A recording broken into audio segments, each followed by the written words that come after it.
I am 76 years old, and most mornings I wake up not to the warmth of voices or the clatter of breakfast dishes, but to silence that feels heavy, as if the walls themselves are pressing in to remind me how empty this house has become since my wife passed away 6 years ago.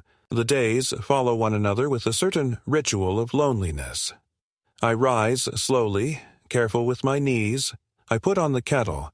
I measure coffee with the precision of habit rather than joy, and I sit at the same wooden table where once my family used to gather in the evenings, talking, laughing, arguing about trivial matters, but still together.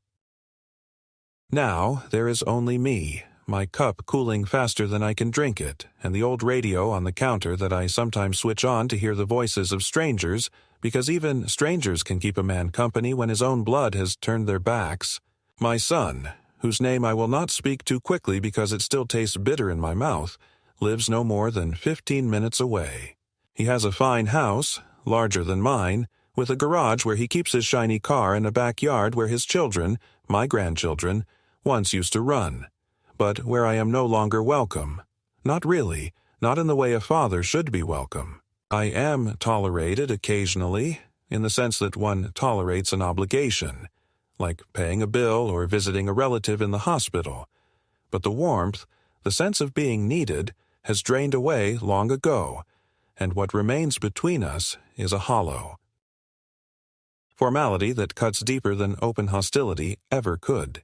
I often find myself wondering at what moment the bond snapped, for it must have snapped, like a rope frayed by years of tension and neglect, finally breaking in one instant, though one never hears the exact sound when it happens. Was it after his mother died, when I expected us to grow closer, to lean on each other in grief? But instead he drifted farther away, as if her death gave him permission to let go of me entirely? Was it when he married his wife, who looked at me with polite coldness, always smiling too much, always speaking with a tone that suggested patience with someone beneath her? Or perhaps it was my own fault, the way I insisted on small traditions, the way I spoke too often of the past, of the values I believed should not be abandoned. Age has a way of making a man wonder if his firmness, once considered strength, has slowly hardened into something others call stubbornness, and so I do not absolve myself entirely. Yet even with this doubt, I cannot deny the cruelty of hearing from my own child's lips words that made me feel smaller than I had ever felt in my life.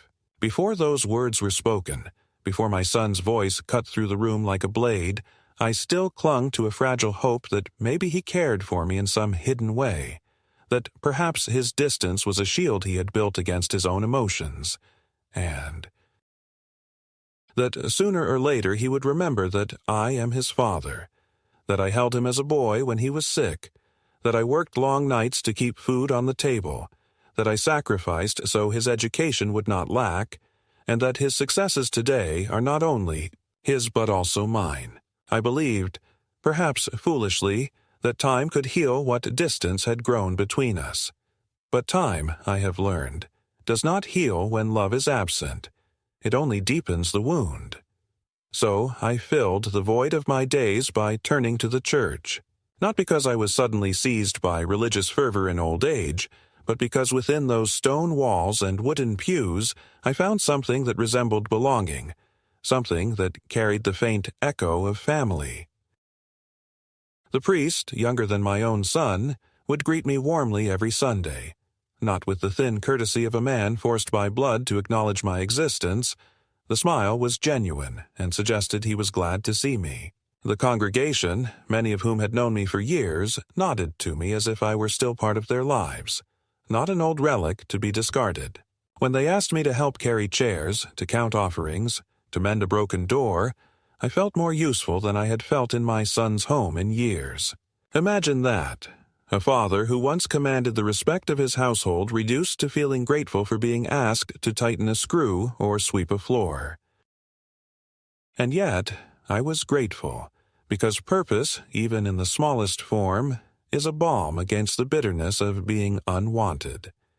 It is strange how a man's identity shifts when the axis of his life disappears. For decades, my axis was family. My wife, my child, our shared meals, our arguments, our reconciliations, our holidays. Everything revolved around them, and even when work consumed me, it consumed me for their sake. Now, the axis is memory, fragile and slippery, and I cling to it while I still can. I talk to my wife in the quiet hours of the night, not aloud, but in whispers of thought. I ask her whether she sees what has become of our son, whether she understands the distance that has grown, whether she blames me for failing to keep the family together. I imagine her shaking her head, telling me not to dwell on what I cannot change, yet I cannot stop, because the guilt lies heavy on me. Perhaps, if I had been softer, more forgiving, less stern in his youth, things would be different now. But these are questions that cannot be answered, and so they circle endlessly in my mind, haunting me like restless spirits. The house I live in is modest, one story, with creaking floorboards and faded curtains, but it is mine, and it holds the history of my life. Every corner tells a story. The dent in the wall, where my son once crashed his toy truck, the stains on the kitchen counter from the endless cups of tea my wife brewed when neighbors visited, the old armchair where I used to fall asleep after long days at the office. These small things matter to me, though they matter to no one else. To my son, this house is not a home, but an asset, something to be sold, a value to be calculated. I know this because he once suggested, almost casually, that I should consider moving into assisted living, because the house is too big for you, Dad, and it would make things easier for everyone. Easier for whom, I wanted to ask, but I swallowed the question because I saw the truth in his eyes. Easier for him, for his plans, for his wallet. Not easier for me, for whom these walls are the last protection against utter loneliness. In the evenings, I sometimes walk to the edge of town, where the road stretches toward the horizon, and I imagine what it would be like to leave it all behind, to vanish without a word, so that my absence would finally be noticed, if only as an inconvenience. But I always return because I am bound to this place, to the soil where my wife rests, to the echoes of laughter that once filled these rooms. To leave would be to betray the memory of all I built, and I cannot bring myself to do it. Instead, I endure. I endure the cold silences of family dinners where I am treated like furniture. I endure the calls that never come. I endure the birthdays forgotten. And I endure the knowledge that in the eyes of my own son, I am no longer father, but burden. It is important that you understand this backdrop. For without it, the words that were spoken to me, the words that struck with more force than any blow, may seem ordinary. They were not ordinary. They were the culmination of years of neglect crystallized into one sentence. And though I still feel the sting of them, I must tell you about them, because only by telling you can I make sense of what came after, when the priest, with his quiet authority, called me forward, and for a moment I remembered what it felt like to stand tall. But that I will tell later. For now, know this. Before the storm broke, my life was already fragile, held together by thin threads of memory, ritual, and faith, and the voice of my son was the knife that cut those threads one by one, leaving me to stumble in the dark. It happened on a night that should have been ordinary, though ordinary in my son's household had long meant a sense of unease for me, as if I were an unwelcome guest in a home where once I should have been the most natural presence. He had invited me to dinner, or rather his wife had extended the invitation in a voice so flat I could not tell if it was obligation or genuine politeness, but I accepted nonetheless because when you are my age, you do not take lightly even the thinnest gestures that resemble family. I dressed carefully, putting on my best shirt, the one my late wife always said brought out what remained of the color in my eyes, and I polished my shoes even though I knew no one would notice. As I made my way across town, I rehearsed small conversations in my mind, asking the grandchildren about school, complimenting the meal, perhaps mentioning a story from the past that might make them laugh. I told myself that if I kept the evening light, if I did not press too much into the territory of emotion, then maybe, just maybe, the air between us would soften.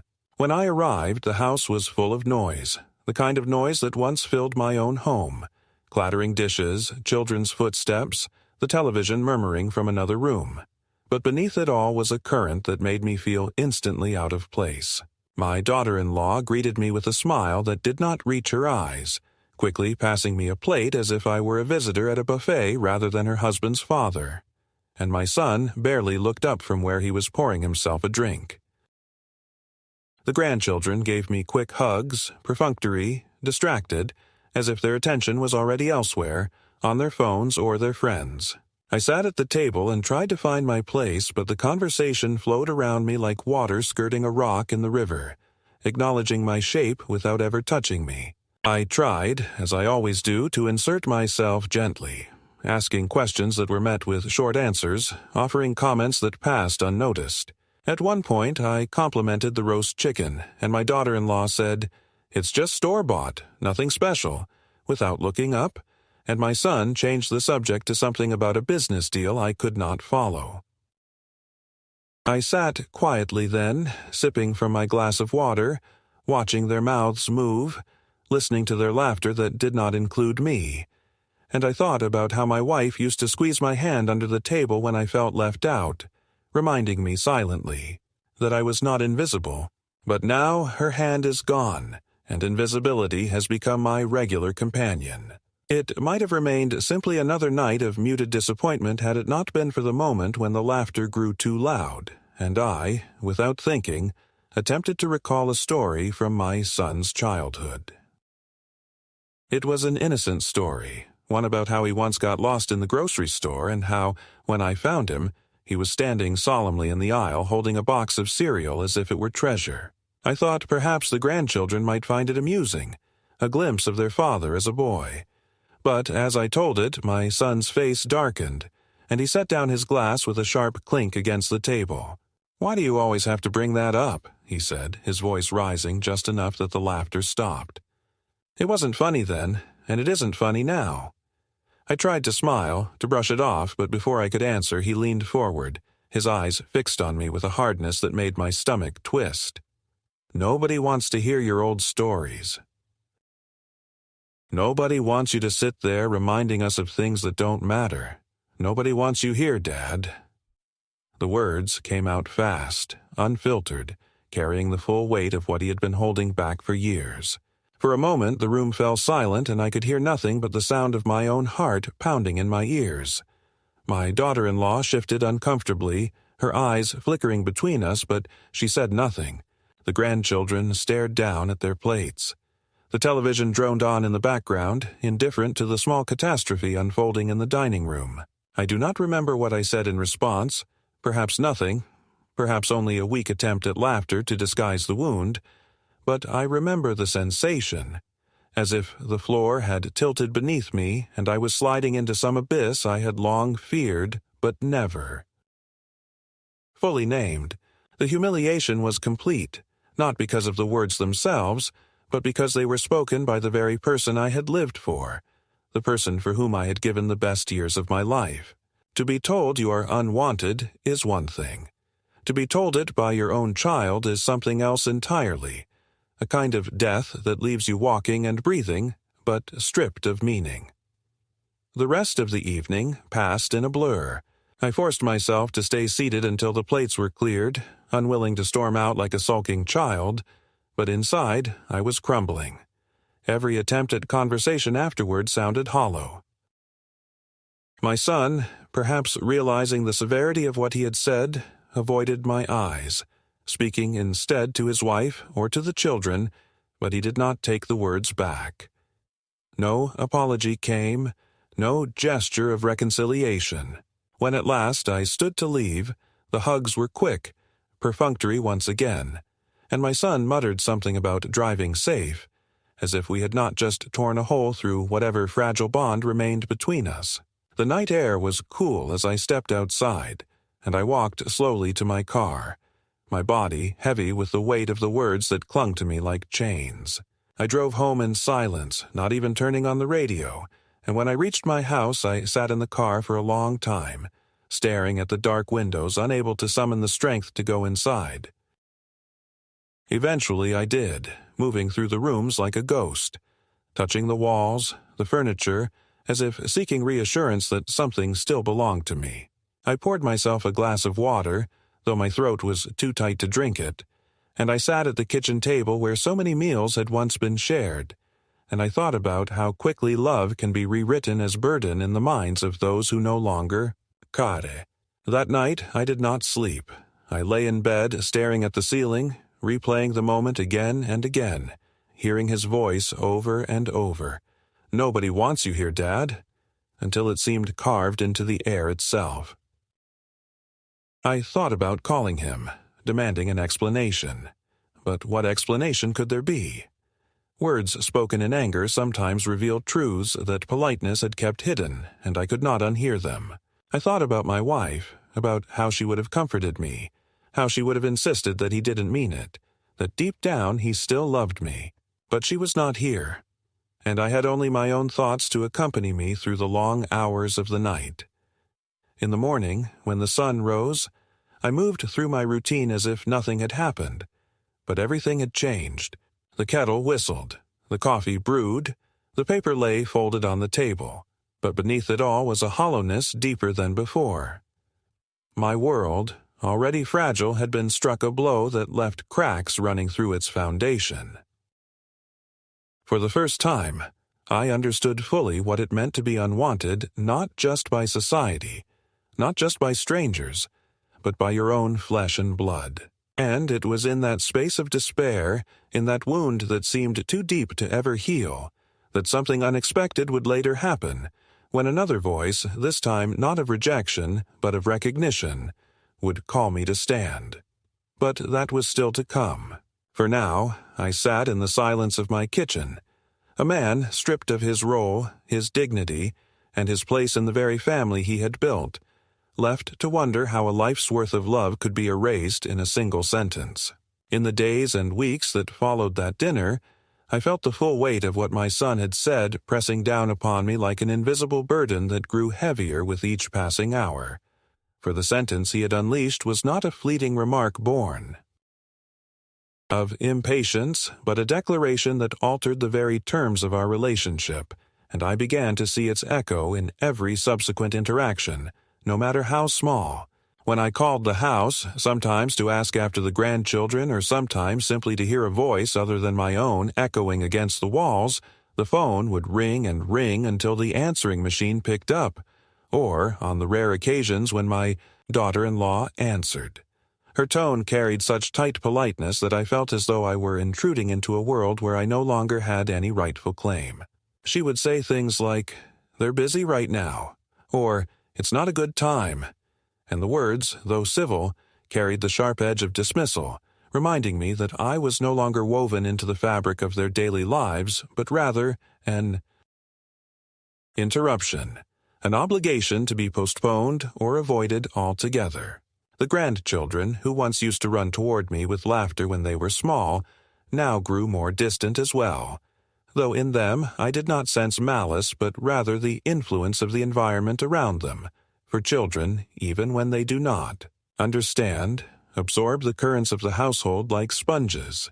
When I managed to see them, their hugs were quick and distracted, their eyes already turning back toward their phones or their friends, and though I tried to ask about their classes, their hobbies, or their dreams for the future, their answers were clipped, as if they feared lingering too long in conversation with me might invite some rebuke from their parents. Once, one of them, perhaps without realizing the cruelty of it, repeated almost word for word what my son had said at the dinner table. "Dad says you're lonely all the time and that you don't fit in with us anymore." The words pierced me with the same sharpness, though I could see in the child's face that they were not meant to wound, only to parrot what had been heard. I smiled weakly and changed the subject, but inside, the hollow widened. It is in such small humiliations that the erosion of dignity occurs, not in one great collapse, but in countless little moments where you find yourself diminished, where you begin to wonder whether you are truly the burden others suggest you are. I noticed, for example, that when there was a family outing, I was no longer invited until the very last minute, as if included merely for form's sake, and often I would be given the wrong time or the wrong place, so that by the time I arrived, the event was already halfway over, leaving me to stumble awkwardly into a gathering that was already flowing without me. I once showed up to a birthday party for my grandson, only to find that the cake had been cut, the candles blown out, and the photographs already taken. "We weren't sure if you'd make it," my daughter-in-law said with a brittle smile, as though she had forgotten that I lived barely 15 minutes away and had been waiting all morning for the invitation to be confirmed. There was also the subtle matter of money, which began to creep into our conversations with increasing frequency. My son, though successful enough by outward appearances, had a tone of restlessness about him, a sense of wanting more than he could comfortably afford, and I began to suspect that beneath his irritation toward me lay a calculation, a desire to hurry along whatever inheritance might one day come his way. He would ask me casually about my savings, about the upkeep of my house, about whether I had considered moving into a smaller place or perhaps into an assisted living facility where, in his words, you wouldn't have to worry about anything anymore. I knew the truth behind those words. It was not about my comfort, but about the house, about the land, about the value that could be extracted once I was gone. I remember one afternoon he said, "You can't manage this place forever, Dad. It's too big for you, and sooner or later, we'll need to think about what comes next." The "we" in his voice struck me as ominous, as though my own wishes no longer counted, as though the decision of where I would live or how I would spend my final years was already being planned without me. The church became my refuge in this period, not merely as a place of prayer, but as a place where my presence was acknowledged without hesitation or reluctance. There, when I walked in, heads turned not away from me but toward me, and the priest, young enough to be my son, greeted me with genuine warmth. "Good to see you, mister," he would say, clasping my hand with sincerity, and in those moments I felt less like a ghost and more like a man again. They asked me to help count offerings, to sweep the floors after service, to carry chairs for community gatherings, and though these tasks might seem trivial to others, to me they were a lifeline, a reminder that I still had strength, that I still had purpose. It is a peculiar thing to feel more respected in the company of strangers bound to you only by faith than in the company of your own family bound to you by blood, and yet such was my reality. Still, the bitterness seeped into me like a slow poison. I began to dread the holidays, which once had been a time of joy and gathering but now only highlighted the distance between us. Thanksgiving came, and I was invited at the last moment, given a seat at the far end of the table, and every attempt I made to speak was swallowed by the louder conversations of others. Christmas followed, and though I brought gifts I had chosen carefully, they were unwrapped with distracted politeness, set aside quickly while newer, shinier presents drew the children's attention. I felt myself shrinking in those rooms, my voice softer, my presence thinner, until I wondered if perhaps I was already halfway erased from their lives. There was one evening not long after when I offered to take the grandchildren to the park, thinking perhaps time alone with them might rebuild a bridge. My son hesitated, then said, "I don't think that's a good idea, Dad. You get tired too easily, and I don't want you to forget where you parked or lose track of them." The words, dressed as concern, landed as an accusation, as though I were incompetent, as though my mind were already failing. I wanted to protest, to insist that I was perfectly capable, but I saw the look in his eyes, a look that said he had already decided who I was. Not a father, not a grandfather, but a liability. So I let the moment pass, though inside I burned with the humiliation of being denied even the smallest role in the lives of those who should have been my joy. At night, when I lay in my bed listening to the old clock tick in the hallway, I found myself turning over these moments in my mind, wondering how it had come to this. Had I truly been so poor a father that my son could look at me and see nothing but an unwanted guest? Had I failed so utterly that my own presence was considered a disruption rather than a comfort? These questions gnawed at me, eroding what little peace I had left, until I began to dread even the prospect of seeing them, knowing that each encounter brought only new reminders of my diminished place. Yet, at the same time, I longed for them, for even the smallest crumb of affection, because the human heart is foolish that way. It will chase love even when love has turned to stone. It was during this slow, grinding period of estrangement that the next turning point came, unexpected, in the form of a Sunday service, when the priest's voice, firm yet kind, called me forward not to be dismissed or diminished, but to stand beside him, in full view of the congregation, as though to remind me, and perhaps everyone, that I was still a man of worth, still a father in the eyes of God, even if not in the eyes of my son. But before that moment of grace arrived, I endured the first escalation of cruelty, the subtle, daily erosion of dignity that comes when the people you love most treat you as if you are already gone, a shadow at the table, a burden waiting to be discarded. And it is this erosion, more than the great explosions of anger, that breaks a man, because it is relentless, and because it teaches him, inch by inch, to believe the lie that he is no longer wanted, no longer necessary, no longer anything at all.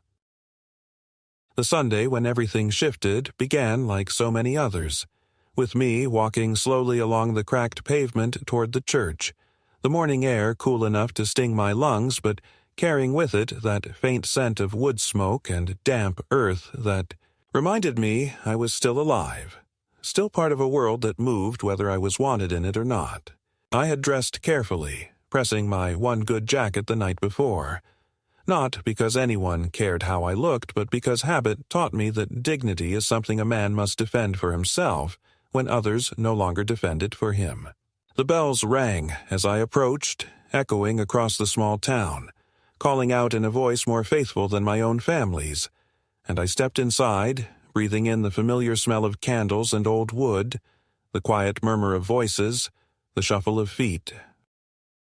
Finding pews. For a moment, as I settled into my usual place near the back, I felt the comfort of anonymity, the relief of being in a space where no one judged whether I was necessary or not, where at least the ritual gave shape to a life that had grown shapeless. But that morning was different, though I did not know it at the time. The priest, a man young enough to be my son, yet carrying himself with a gravity my son had never learned, began his sermon in the usual way, speaking of community, of kindness, of the importance of not abandoning those who seemed weakest. I listened with half an ear, as I often did, not because I did not care, but because the words washed over me like familiar waves, phrases I had heard 100 times before.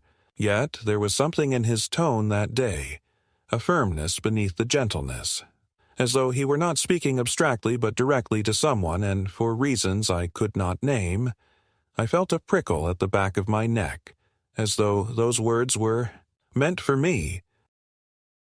As the service continued, he moved from the pulpit to the center aisle, inviting members of the congregation to join him at the front in a gesture of solidarity.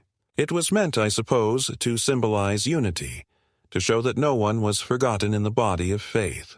People began to rise, slowly, some hesitant, others eager, until a small cluster stood near him, men and women of different ages, holding hands, bowing heads. I watched from my pew, certain that I would remain where I was, for I had long since grown used to keeping to the edges, to watching life happen at a distance, unseen, unneeded. But then, as though his eyes found me across the crowded room, the priest paused, lifted his hand slightly, and said, "You there, come stand beside me." For a moment I did not move, convinced that he must mean someone else, someone behind me, or two. The side, but the silence of the congregation told me otherwise, and slowly, awkwardly, I rose to my feet.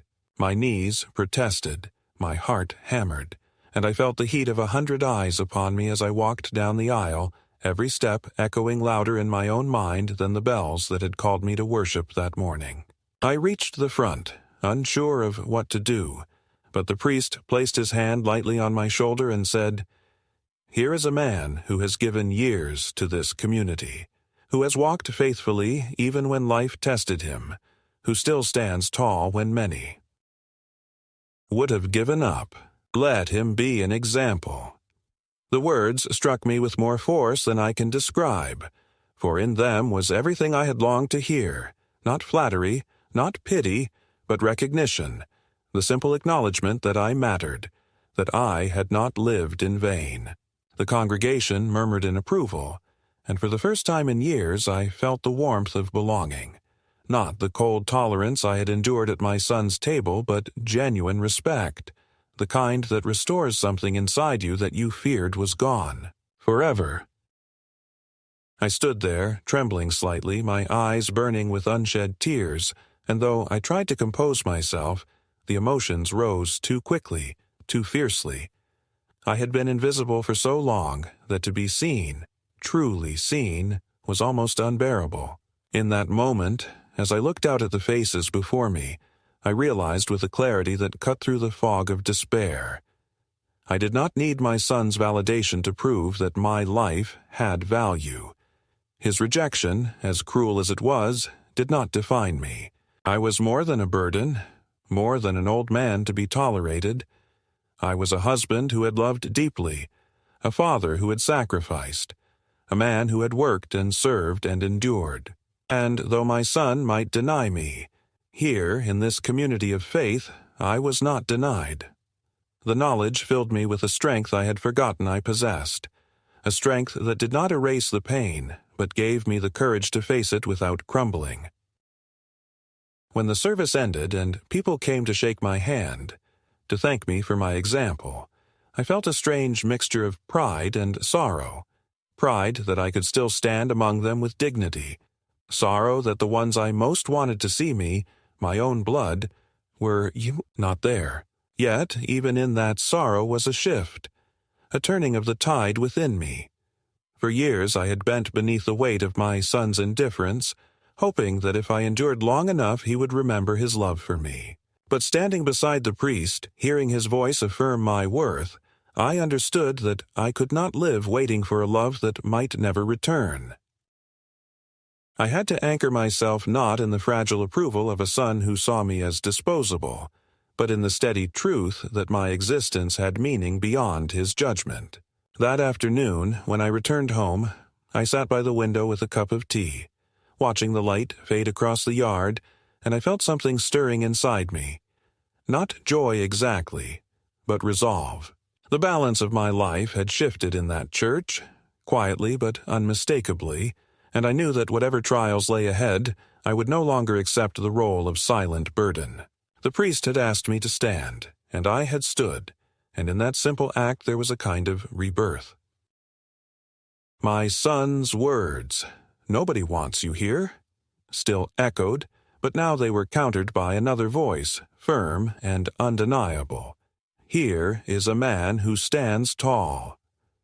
Between those two voices I chose the latter, and it marked the beginning of a new battle, one in which I would no longer shrink into invisibility but confront the truth of what my family had become, and what I must do to protect what remained of my dignity.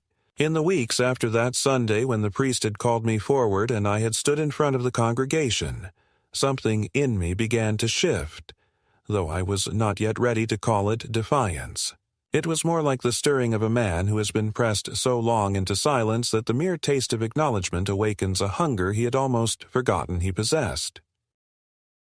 I went about my days with the same routines, the careful brewing of coffee, the quiet meals alone, the evenings reading or dozing in my chair, but beneath the surface I carried a strange, fragile sense of renewal. The words the priest had spoken, the weight of his hand on my shoulder, had given me a new vantage point from which to view my son's treatment of me. Where before I had accepted his coldness as perhaps my due, the natural erosion of affection with age, now I began to see it for what it was. Not inevitability of time, but the deliberate cruelty of a man who had chosen to forget what it meant to honor his father. That realization did not erase the pain, but it armed me with a clarity I had not possessed, and clarity, once gained, changes everything. It was not long, however, before my son seemed to sense that shift in me, as though the very act of standing tall for 1 hour in that church had unsettled the balance of power he had long enjoyed. For years he had spoken to me with that tone of weary superiority, the tone of a man tolerating a burden, secure in the knowledge that I would bow my head and accept it.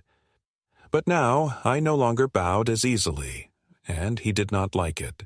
The next time I visited his house, after a long silence in which I had deliberately refrained from calling, I noticed how tense the air seemed. My daughter-in-law greeted me stiffly, her smile more forced than ever, and my son, instead of the half-hearted politeness he sometimes displayed, seemed almost hostile, as if my very presence were an accusation. We sat in the living room, the children upstairs, the television murmuring in the background, and he began to speak in that calculated way of his, circling around the subject of my finances. "Dad," he said, "you've got to think about the future. You're not getting younger, and frankly, you're not managing like you used to. The house, the bills, the yard, it's all too much for you. Don't you think it would be better if you let someone else take care of things?" I knew what he meant. Let him take care of things. He leaned forward, his elbows on his knees, his voice dripping with feigned concern. "I've been talking to a financial advisor, and there are options. You could sign over some responsibilities, give me power of attorney, and that way we could make sure you're safe, that nothing slips through the cracks." Safe. That word struck me like a slap, because safety was never the point. Control was. I looked at him, and for the first time in years I did not avert my gaze. "I've been paying my bills longer than you've been alive," I said evenly. "I don't need anyone to take care of things for me." His face tightened, his jaw working as though he were biting back sharper words, but then he tried another tactic.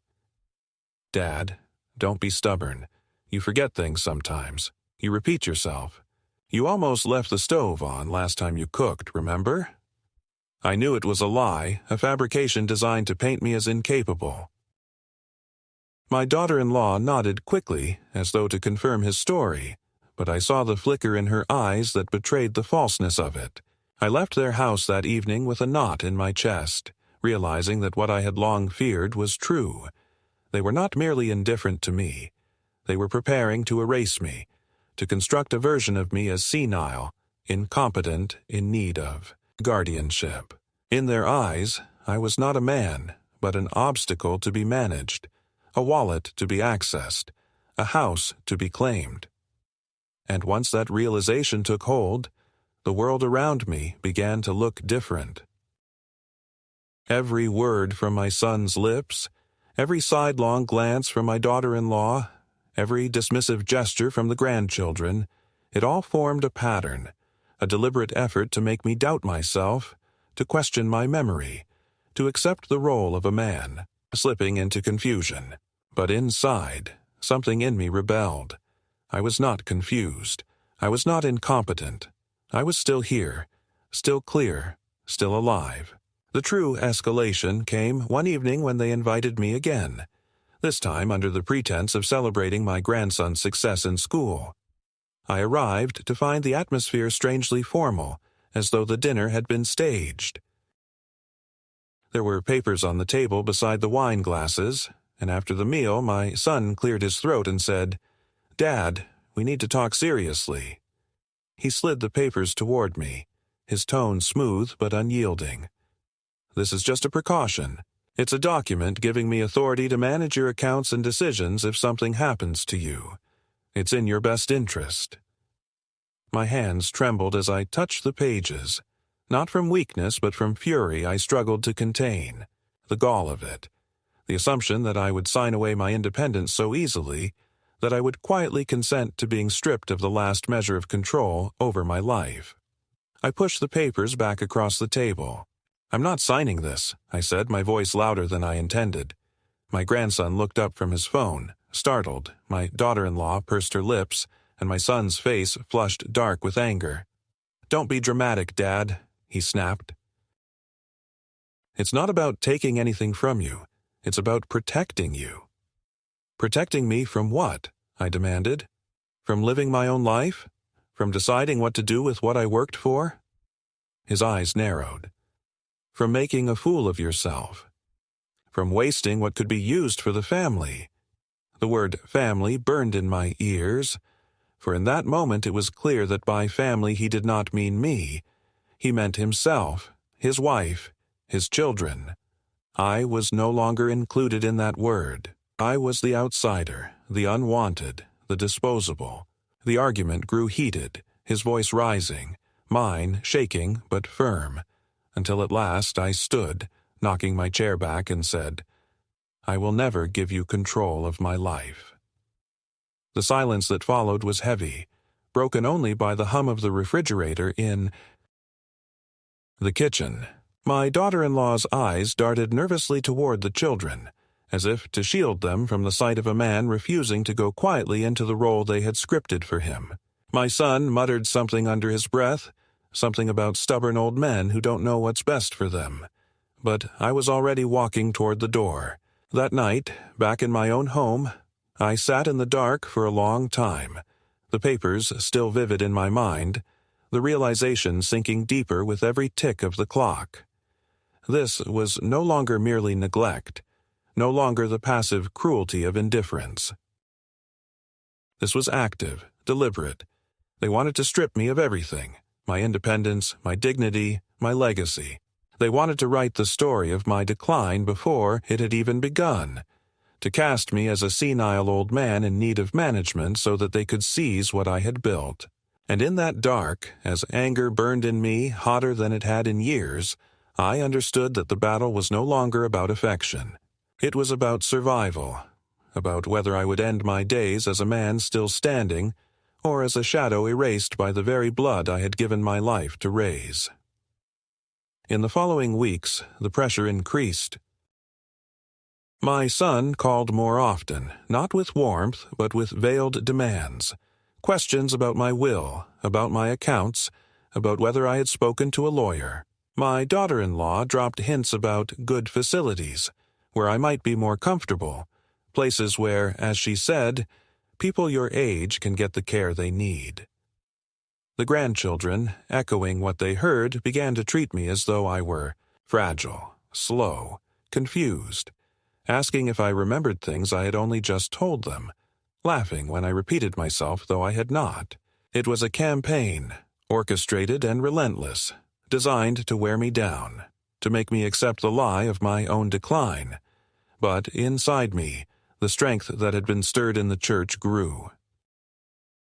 I began to take notes, to write down conversations, to keep records of every lie, every attempt to undermine me. I spoke quietly to the priest, who listened with a grave face, and he told me, "You must hold your ground. God gave you dignity, and no man, not even your own son, has the right to take it." Those words became my anchor. I was no longer a passive victim waiting for their next humiliation. I was preparing, quietly, patiently, for the moment when I would show them that I was not the helpless old man they wished me to be. And as the weeks passed, the tension mounted, a rope pulled tighter and tighter, until I knew it would snap. My son thought he could dictate the terms of my life, that I would surrender for fear of confrontation. He was wrong. The escalation had reached its peak, and though he did not know it yet, the war he had begun would not end in my surrender. The day the rope finally snapped did not arrive with thunder or any grand sign, only with the measured rhythm of a Sunday morning and the quiet certainty that I had run out of places in my own soul where I was willing to retreat, because in the week leading up to it I had sat across from a lawyer whose pen was steady and whose questions were sharper than the ones I had allowed myself to ask, and together we drew a line my son could not cross. I signed a new will that removed him as beneficiary. I established a modest living trust that directed the bulk of my savings toward a scholarship fund for children in the parish who came from families like mine once was. Thin wallets, thick hopes, and I named an executor outside the family, a woman from church who had balanced books for 40 years and whose hands did not shake when numbers mattered. And I granted durable power of attorney not to blood that had turned cold, but to a quiet attorney the priest recommended, a man with eyes like a locked door. Then I changed the locks on my own house and gathered every spare key I could remember giving away. And when it was done, I slept for the first time in months, not because the pain had disappeared, but because at last it had a backbone to lean against. I did not plan a confrontation. I am not built for theater, but I texted my son that the church would be hosting a small presentation after Mass to announce the scholarship and to thank the people whose hands keep the roof from leaking and the doors from sticking, and I said that if he wished to come he could, because no matter how much a father is hurt he still believes, against his own caution that decency might be contagious. His reply was the familiar fog. "We'll see," sent from a phone where my name has long been buried under errands and appointments, so I placed the phone face down and ironed my jacket again, even though the fabric could not grow any crisper than it was. And when the bells called, I walked the length of the aisle to the same pew as always, where the worn wood had taken the shape of my shoulders. The priest spoke on the commandment that children recite easily and adults break softly, honor your father and your mother, and he did not look at me then, not until the final hymn had softened the room, and only when the congregation began to shift. Like a body waking did he raise his hand, find me in the back with that level gaze, and ask me, in a voice everyone could hear, to stand beside him once more. I did not want to shake. I shook anyway, but I stood, and he spoke plainly about a fund for students who could not afford instruments for the choir or fees for the soccer team, or the trip to the state spelling bee. He spoke of how a parish thrives when its oldest members refuse to believe they are finished, and he said that I had asked to make a gift in memory of my wife that would outlive the arguments of men, and the people clapped in that subdued, grateful way church folk clap, and for a moment the warmth rose to meet me. Then the doors at the back opened with the rush of cold air that always follows late arrivals, and my son came in with a folder under his arm and the expression of a man who has mistaken kindness for weakness. His entire life. He did not sit. He stood at the rear like a manager inspecting a factory floor, and when the hymn ended he cut through the aisles and into the parish hall as if he owned the bricks. And by the time I followed with the priest at my side, the folder was on a table among coffee urns and paper plates, and his finger was on a line he had highlighted in ink the color of warning. "Sign this," he said, not loudly, but with that kind of tight volume that draws more eyes than a shout. "We're done playing. I'm not going to watch you ruin the family because you want to be a hero in front of strangers." And he pushed the papers toward me, the same 6-sheet music as before. Guardianship, authority, signatures to make a man vanish from the helm of his own life. Perhaps, on another day, I would have argued point by point, but the priest put his palm near mine, a small harbor, and I understood that I had no need to raise my voice, only to stand where I was asked to stand. I opened my own envelope, the heavy manila one with my name and his on it, and I laid out 3 letters. One addressed to him explaining in measured sentences that his past actions had consequences no notary could reverse. One to the parish board, committing the funds and naming the executor and attorney by their full legal titles, and one notarized affidavit cataloging the dates and words and attempts to coerce me that I had recorded carefully since the night he said nobody wanted me here. I told him he could read them now or later, that it was all done, filed and witnessed, that nothing he slid across a folding table in a church hall could undo what I had lawfully and deliberately chosen. He tried to smile. Then the smile melted and the face beneath it showed the boy who had learned that anger is quicker than thought. He said I was confused, that people were watching, that I was making a scene, and then he leaned in and hissed the sentence he believed still had the power to crush me. "Nobody wants you here." But the words fell flat in the air that had just carried a blessing, and before I could answer the priest did, not with a rebuke, but with the sentence that closed a door. "He is wanted here," he said gently, "and you will not speak to him that way in this house." Something in my son snapped at that, some engine of entitlement that had run uninterrupted for years. He reached for my wrist, maybe to pull me toward the paper, maybe to jerk the pen into my hand, and a chair scraped, and in an instant 2 parishioners were between us.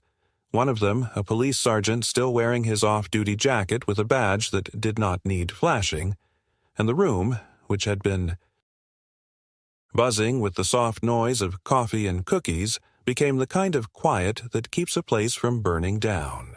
I do not like scenes, I never have.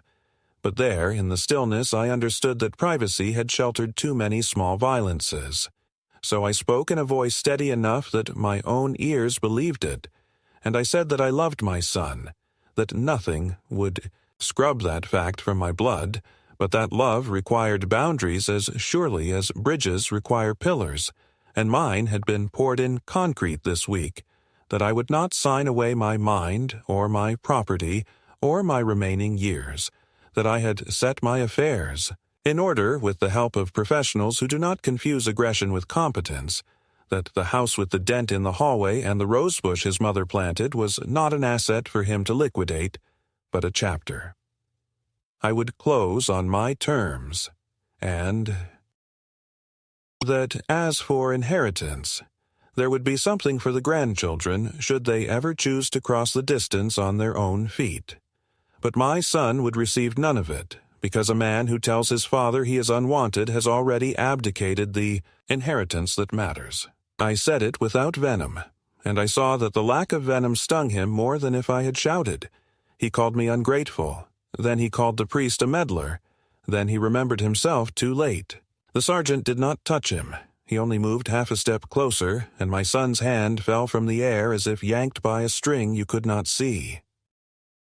I told him that the affidavit he was staring at had already been delivered to the county office that handles elder exploitation, that I had not asked them to pursue charges because I believed there was still a narrow path back for him, should he choose it, but that if he or anyone sent by him attempted again to coerce me, to trespass, to remove documents or keys or dignity from my house or this parish, the civil restraining order my attorney had prepared would unfold like a sword from its scabbard, and I would not hesitate to draw it.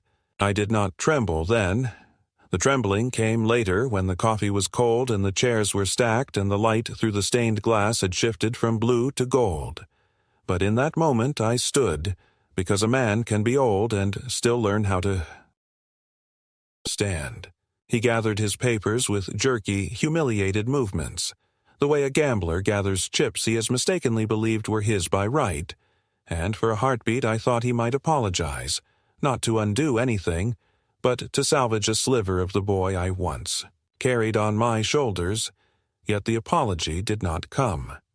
Instead, he looked around the hall, at the faces that would not lower their eyes for him, at the priest whose hand still hovered near my sleeve, at the sergeant who would not have to speak twice. If he spoke at all, and he said something small and mean about churches and fools, and then he left, and the door closed, and the silence after him was less silence than relief, the way the air feels when a storm that has been threatening finally breaks and rolls away across fields it can flood if it wishes, but not here, not now. I did not cry. I have cried enough in rooms where no one saw me, and this room was full of witnesses. So I let the breath return to me in slow, measured drafts, and I looked at the priest, and he did not say congratulations or victory or any other loud word. He said only, "You did what you had to do." And he guided me to a chair, and people came with hands on my shoulder with cups of tea, with the kind of murmured kindness that keeps a man from collapsing after he has finished the single, heaviest lift of his life. I thought of my wife then, not with the ragged grief that used to claw at me, but with a steadier sorrow that sits beside you and does not demand an answer. And I told her, in the silent place where husbands still speak to wives who have gone ahead, that I had finally stopped asking for a place at a table where my chair had been quietly removed, that I had set a new table and invited whoever wished to sit, and that if my son ever wished to knock at the door of that table, he would find it. Unlocked, but he would not find me waiting on the porch like a beggar. When at last I walked out into the afternoon, the bells were quiet, and the sky had that unassuming brightness that follows rain, even when no rain has fallen, and the weight I carried was still there, but it had changed its shape. It rested differently on my shoulders. I was not victorious. Such words belong to younger men who fight battles they can finish in a day. But I was intact, and that is its own kind of triumph. And as I crossed the lot, the priest called after me with a simple reminder for the days ahead. "Stand where you are wanted," he said, and the words settled into me like a nail set cleanly into wood, holding fast against the years that remain. I did not wake the next morning expecting peace to arrive like a letter with my name written clearly on the envelope, yet that is how it felt as the light came through the curtains and found me in a room that had not moved overnight, in a house whose locks were new and whose air seemed less burdened by the old negotiations I used to carry on with myself. I brewed coffee and did not hurry. I buttered toast that I ate without the taste of humiliation, and when I stepped onto the porch to look at the sky, I found myself taking a long breath that did not tremble, because somewhere between the priest's hand on my sleeve and the quiet stacking of chairs in the parish hall, I had understood that endings are not thunderclaps but tilting angles, that life turns by degrees, until one morning you are facing a different horizon and wondering how long it has been waiting there. In the days that followed, my son did not call, and neither did I. A certified letter from my attorney reached him before any urge toward reconciliation could grow teeth, and in it the boundaries were written without apology, firm as fence posts sunk deep into frost-hard ground, and while a small part of me waited for rage to erupt through some other channel, what arrived instead was silence, which is its own answer when a man who prefers force discovers he no longer has leverage, and the parish, which had witnessed our struggle without feasting on it, folded me back into its daily work with a gentleness that made me ache, as if those people knew that strength takes time to settle in the joints like a new season. The scholarship fund moved from paper to practice with the slow, sturdy logistics of good intentions becoming real. Forms were printed and pinned to a corkboard.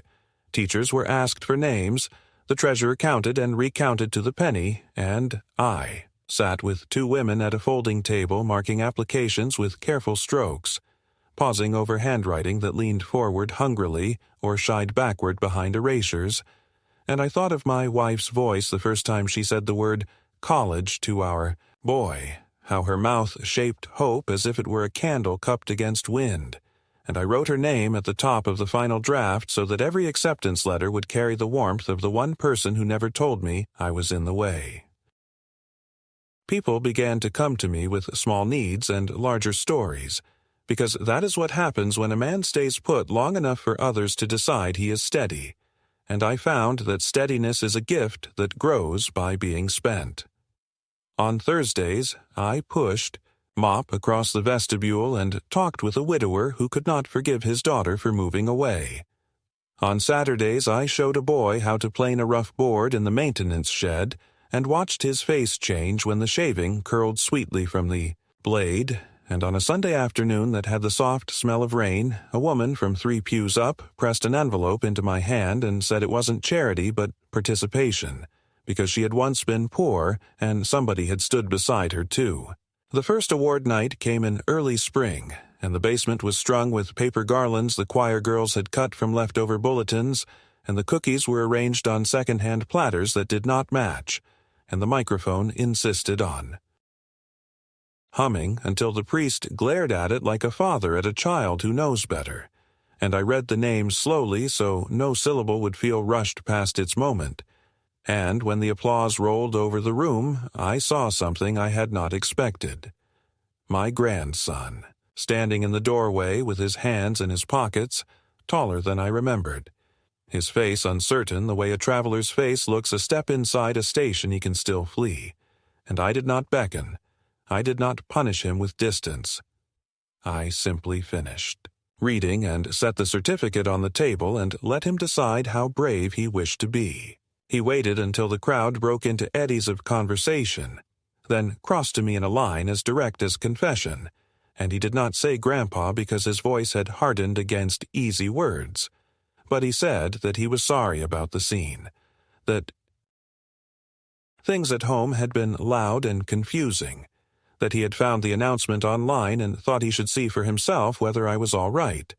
I told him that I was, and that being all right does not mean being unhurt, and I asked about his classes and the guitar I had once heard he might try, and we stood like that for 10 minutes that felt like a new wing being framed onto an old house, the hammering quiet but sure, and before he left he said that he would come again, not because his father had asked him, but because he wanted to, and I did not hold him to the promise even as I hoped it would hold him on its own. As for my son, the town is small enough that news arrives whether you welcome it or not. I heard that a contract he had counted on did not come through, that he blamed the economy first, and then the parish second, and me third, that he spoke loudly in places where men who have to listen pretended they did not, and that he found another church across town where nobody knew his name, and therefore nobody knew his temper either. And the knowledge did not bring me pleasure so much as relief that my doorstep would not be the anvil for his hammer any longer. The house where I live has grown quiet in a kinder way. I planted tomatoes by the fence and watched their green fists open. I painted the back steps in a color my wife would have called cheerful if a little too bold.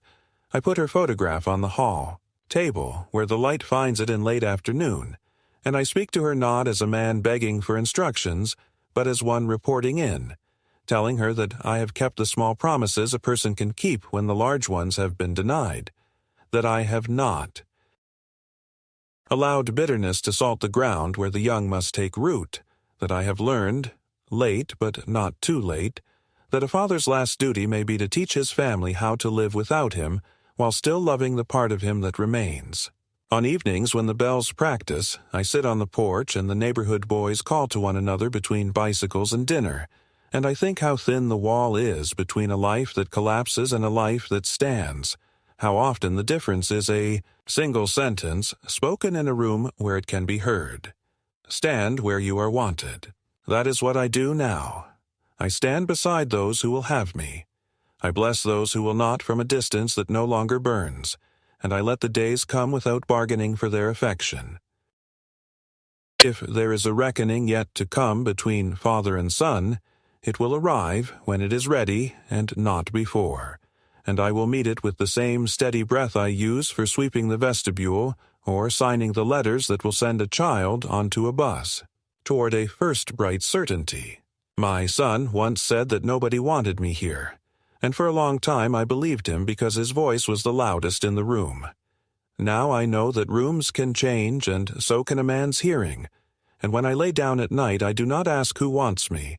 I ask only whether I have wanted enough for others, and whether I have stood where I promised to stand. And the answer, though it wavers like candlelight in a draught, holds.